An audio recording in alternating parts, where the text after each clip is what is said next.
She looked me in the eyes and said, "It didn't happen like that." And in that moment I realized, truth doesn't always need to shout. Sometimes it hides behind the calmest lies. I still remember the first time I saw her. It wasn't one of those movie moments where everything slows down and violins start playing. It was quieter than that, ordinary, almost forgettable, until it wasn't. She was standing near the window of the office conference room, sunlight laying across her like soft gold. She wasn't doing anything extraordinary, just flipping through papers, lost in thought, but something about her stillness felt different. Like she carried her own kind of calm, the kind you only earn after surviving a few storms. When she looked up, her eyes met mine for a brief second. Not long enough to mean something, but long enough to leave a mark. I smiled awkwardly. She didn't smile back, not out of arrogance, but as if she was deciding whether she should. We started talking weeks later. Work gave us reasons, shared projects, late meetings, the kind of small talk that accidentally grows roots. She was older, more composed, the type who measured her words carefully. But when she laughed, it broke through everything. It wasn't loud. It was the kind of laugh that sounded like it belonged to a younger version of herself, one she probably didn't show to many people anymore. I noticed the details first. The faint trace of vanilla in her perfume. The silver ring she kept twisting on her finger when she was deep in thought. The way she'd pause mid-sentence, eyes drifting toward the window like her mind was chasing something far away. One evening, we ended up staying late at work. The office was quiet, the city outside humming like a distant lullaby. She looked tired, brushing a loose strand of hair behind her ear. I made us both coffee, not because I had to, but because I wanted to give her a reason to stay a little longer. We sat there, side by side, surrounded by the glow of our computer screens. She told me about her son, about how fast he was growing. I told her about my sister leaving for university, how the house felt emptier now. It wasn't deep, not yet, just honest. At one point, she said softly, "You listen like the world stops for a moment." I laughed, but my heart caught something in her tone, a kind of loneliness she didn't mean to reveal. When she reached for her cup, her fingers brushed mine. It wasn't intentional, but neither of us moved right away. Her skin was warm, her touch steady. For a moment, nothing else existed, no desks, no walls, no rules. Just the quiet understanding that something had shifted between us. By the time we packed up and left, she smiled at me, a real one this time. And I knew then, whatever this was, it wasn't just going to disappear. It was the beginning of trust, fragile, unspoken, and already too real to ignore. It started small. A look that lasted too long. A laugh that sounded too private. Moments that didn't mean much until someone else decided they did. We'd grown comfortable, too comfortable, maybe. Coffee breaks turned into quiet talks on the office balcony, where the air smelled faintly of rain and city smoke. She'd lean on the railing, arms folded, hair brushing her shoulders, and I'd find myself memorizing the way the wind caught it. We never said anything that crossed the line. But when something feels that genuine, people notice, and people talk. The first time I heard it, it was in passing. Two coworkers whispering near the elevator, voices low but not low enough. Her name, then mine, tangled in a sentence that ended with a chuckle. I didn't confront them, I just walked away, pretending it didn't sting. But it did. Not because it was true, but because it made something pure feel dirty. The next day, she was different. Her smile, the one that usually came so easily when she saw me, felt rehearsed. Her tone was careful, clipped, as if every word had to be measured now. I noticed the space she put between us, the deliberate pauses, the way she avoided meeting my eyes when others were around. When we were alone, I finally asked, "Did I do something?" She hesitated before answering. "No. You didn't. But people, they noticed too much." Her gaze shifted away, fixed on the floor. I tried to make light of it. "Let them talk. They'll move on to someone else soon." She shook her head slowly. "You don't understand. They won't move on. They'll build stories until we're both buried under them." Her words hit deeper than I expected. It wasn't anger I saw in her, it was fear. The kind of fear that doesn't come from gossip, but from what you might lose if gossip becomes truth. That night, she sent a short message. Maybe we should keep some distance. Just for a while. I stared at it for a long time before replying. If that's what you need. The next few days felt strange. I'd see her across the hall, and we'd pretend we didn't. The coffee machine, where we used to stand side by side, became a quiet battlefield of avoidance. She'd leave as I arrived, I'd linger as she walked away.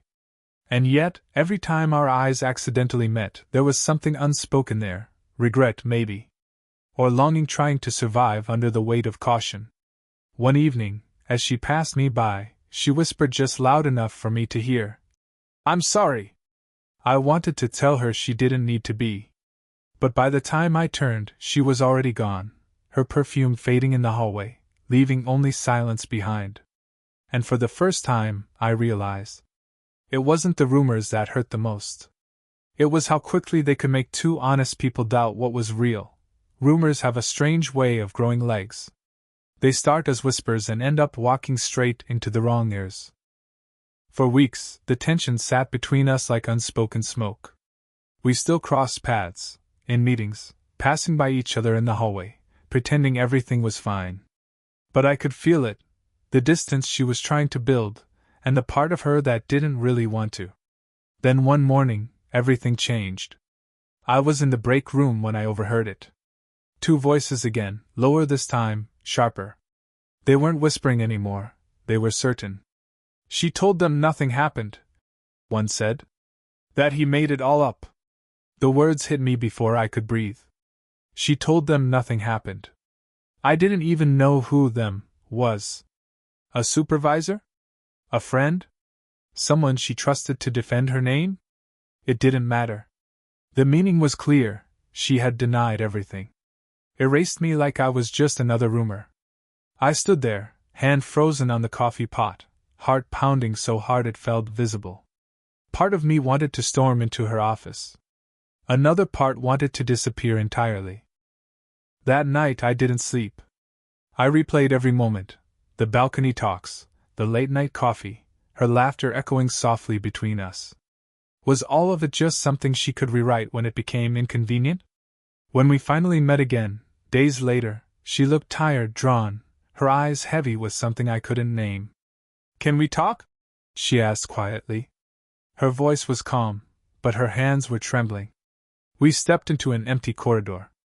The air felt thick, like the walls themselves were listening. She spoke first. "People are saying things again. I needed to stop it before it got worse." "So you told them it didn't happen?" I asked. She nodded, eyes darting away. "I had to. They wouldn't understand." I swallowed hard, trying to keep my voice steady. "What exactly didn't happen then? The rumors? Or us?" Her silence was the answer. She finally said, "I was protecting you." I laughed, a sound that didn't feel like mine. "Protecting me? Or protecting yourself?" For a moment neither of us moved. The distance between us felt colder than it ever had before. She reached out, as if to touch my arm, but stopped halfway, her hand falling to her side. I could have yelled. I could have said 1,000 things that might have made her cry. But instead I just whispered, "You could have told the truth." Her eyes glistened. "I'm sorry." I nodded, but something in me broke quietly, not with noise, not with anger, just a slow unraveling of trust. When I walked away, I didn't look back. Because if I did, I knew I'd forgive her too soon. And that night, as I lay awake staring at the ceiling, her voice kept echoing in my head, soft, pleading, almost believable. "It didn't happen like that." And all I could think was, the lies keep talking that I didn't plan on seeing her again. But life has a way of arranging meetings you swear you'll avoid. It was late, the kind of evening where the city hums in half-light and everything feels slower. I was closing up after a long shift when I saw her waiting by the building's front steps. She looked different. Not the composed, confident woman I'd met months ago. Her shoulders were slumped, her hair pulled back carelessly, like she'd stopped caring about how she appeared, or maybe like she was finally showing how tired she really was. For a long moment neither of us spoke. The silence said more than words could.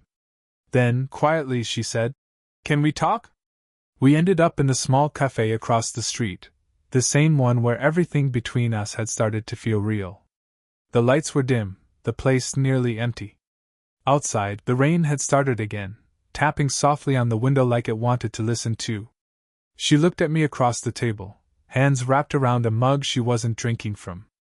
"I never meant to hurt you," she said. Her voice was gentle, but it trembled around the edges. I nodded, staring at the steam rising between us. "You didn't just hurt me," I said quietly. "You erased me." Her eyes flicked up, surprised. "I had to say something," she whispered. "People were asking questions." "I couldn't." "You couldn't what?" I interrupted, my voice sharper than I intended. "You couldn't tell the truth?" Her lips parted, but no sound came out. For a second, I thought she might cry, but she didn't. She just sat there, breathing slowly, as if each inhale was a confession she couldn't make. Finally, she said, "I was trying to protect you." I leaned back, exhaling a small, humorless laugh. "No. You were protecting the lie. There's a difference." Something broke in her expression then, the calm cracked, revealing the storm underneath. "You think this was easy for me?" she said, her voice rising just enough to draw the attention of the barista across the room. "You think I wanted this? I was terrified, of what people would say, of what I might lose." I cut in, softer now. "And what about me? Did you think about what I lost?" The silence after that felt endless. She looked down at her hands, her fingers trembling. I wanted to reach across the table, to hold them still. But I didn't. When she finally spoke, her voice was barely a whisper. "I wish it had happened differently." I nodded. "Yeah. Me too."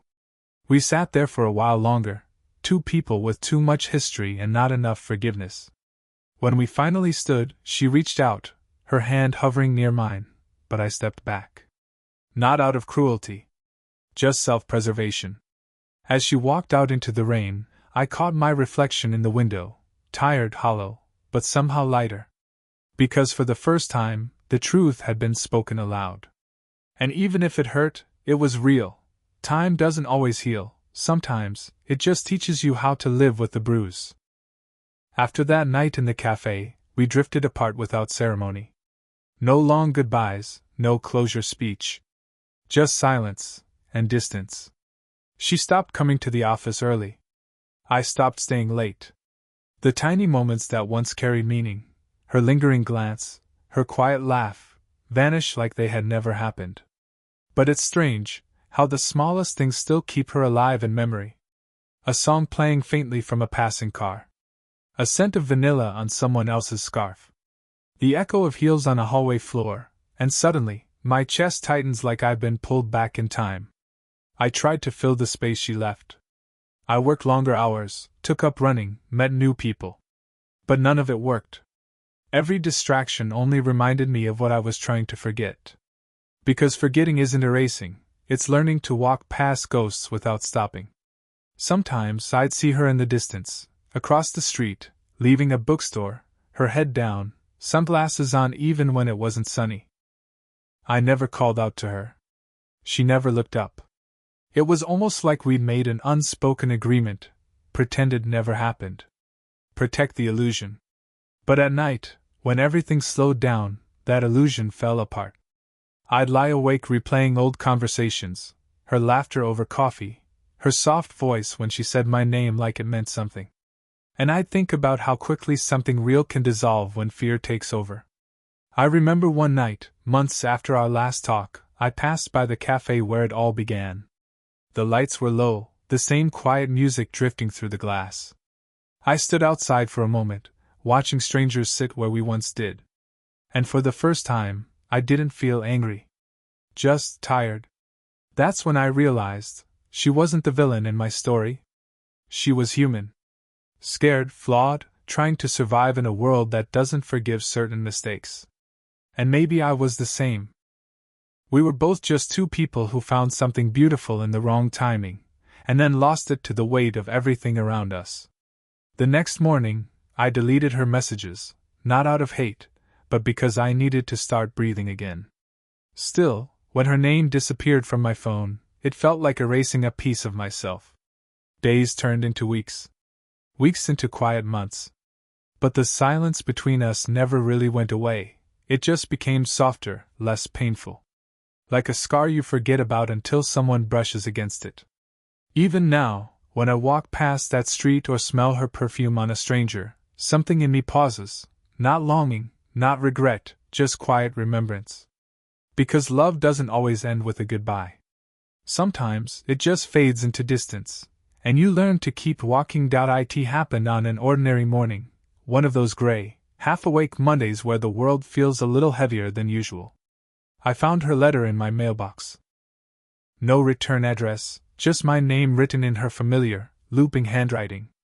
I stood there for a while, just staring at it. Her handwriting alone was enough to pull me back into memories I'd tried to bury. For a few minutes, I thought about not opening it. What good could come from more words, after months of silence? But curiosity, or maybe longing, always wins with her. The paper was thick, soft, the kind people use when they still believe in writing things that matter. The scent of her perfume lingered faintly on it, subtle but unmistakable. And just like that, I was back in that cafe again, watching her stir her coffee, smiling over something trivial I'd said. The letter began simply. I don't expect you to forgive me. I just need to be honest once, without fear or pride. She wrote about the things she never said, about how scared she'd been, how quickly everything had spiraled beyond her control.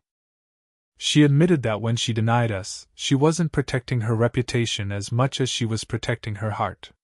She wrote, I thought if I erased you publicly, maybe I could erase the feelings privately. But I couldn't. I never did. I read it slowly, line by line, my hands trembling just slightly. There was no self-pity in her words, no excuses, just truth. She spoke about her son, her life, her fear of being judged. About how people expect strength from women like her, but never grace for their mistakes. She ended it with a line that broke something open in me. You made me feel seen, and I wasn't ready for that. Maybe one day I'll have the courage to thank you in person. I sat there for a long time, the letter spread across the table, sunlight spilling onto the paper. I didn't know what I was supposed to feel. Relief, sadness, forgiveness? Maybe all of it at once. That evening, I went to the cafe, the same one we hadn't been to since the night everything fell apart. The barista recognized me and smiled politely. I sat by the window, the same corner we used to share. Outside, the rain was falling lightly again, just like before. I half expected her to walk through the door, to look up and see me there, waiting. But she didn't. Maybe she never would. Still, for the first time in months, the silence between us didn't feel like punishment. It felt like peace, the kind that comes from knowing the truth has finally been spoken, even if it arrives too late. I folded the letter carefully and slipped it back into the envelope. I didn't throw it away.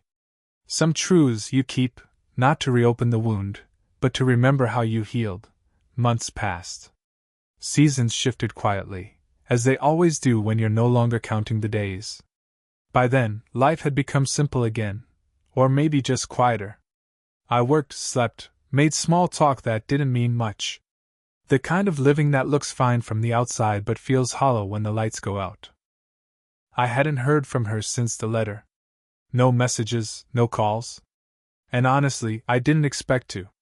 The story between us had already found its ending, or so I thought. Then one evening, as I sat in that same cafe, my usual seat by the window, I heard a familiar voice. Soft, deliberate, like time itself had paused to listen. When I looked up, she was standing there. She looked the same, but different. Still elegant, still composed, but there was something softer in her face, something that had finally stopped fighting. She wasn't hiding behind perfection anymore. She was just her. Hey, she said. Simple. I smiled. Hey. We both laughed quietly, that awkward kind of laughter that happens when too much has been left unsaid for too long. She asked if she could sit. I nodded. The moment she did, everything I'd rehearsed, all the words I thought I'd say if this day ever came, disappeared. There was no anger left, no blame. Just two people who'd been through something fragile and real. She looked at me for a long moment before speaking. I wasn't sure I should come, she said. But I wanted to say thank you for not answering that letter. I raised an eyebrow. Thank you? She smiled faintly. If you had answered, I think I would have tried to fix what couldn't be fixed. Sometimes silence says what words can't. I nodded. It was true. The silence between us had done what words failed to. It had healed us separately. We talked for a while, not about the past, not even about the pain, but about everything else. Her son, my new job, the weather, the kind of meaningless things that still somehow meant everything. Then, just before she left, she reached across the table, slowly, carefully, and touched my hand. Her fingers were warm, trembling slightly. I hope you know, she said softly, that I never meant to make you doubt yourself. You were good to me. I met her gaze, calm and steady. And you taught me how to let go without hating what I'm losing. She smiled, the kind of smile that carries both gratitude and goodbye. Then she stood, adjusted her coat, and said, Take care of yourself, okay? I wanted to say something back, something profound. But all that came out was a quiet, You too. As she walked away, sunlight spilled through the window, catching the edge of her hair just like it did the first day I saw her. And for the first time since that beginning, I felt no ache, just peace. Because some love stories aren't meant to last forever. They're meant to remind you that you can love deeply, and still let go gently.